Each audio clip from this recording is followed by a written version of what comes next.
খঙক কেনেকৈ চম্ভালিবা খং ক'ৰ পৰা আহে সেইটো বুজি লোৱা যেতিয়া তোমাৰ প্ৰত্যাশাবোৰ পূৰণ নহয় তেতিয়াই খং উঠে তুমি ভাবিছিলা যে এনেকুৱা হ'ব কিন্তু হ'ল অন্য কিবা তুমি বিচাৰিছিলা যে সেই ব্যক্তিজনে তেনেকৈ কথা ক'ব কিন্তু তেওঁ অন্য কিবাহে ক'লে তুমি ভাবিছিলা যে তোমাৰ লগত এনেকুৱা ব্যৱহাৰ কৰা হ'ব কিন্তু হ'ল ওলোটা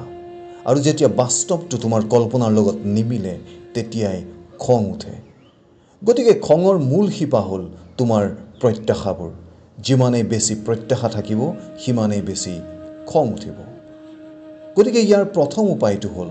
প্ৰত্যাশা মানে আশাবোৰ কম কৰা বা সম্পূৰ্ণভাৱে ত্যাগ কৰা যেতিয়া তুমি কাৰোবাৰ পৰা একো আশা নকৰা তেতিয়া তেওঁ যিয়েই নকৰক কিয় তোমাৰ খং নুঠে তুমি কেৱল চাব পাৰিবা আৰু আগুৱাই যাব পাৰিবা এইটো শুনিবলৈ কঠিন যেন লাগিব পাৰে কিন্তু অভ্যাসৰ দ্বাৰা এয়া সম্ভৱ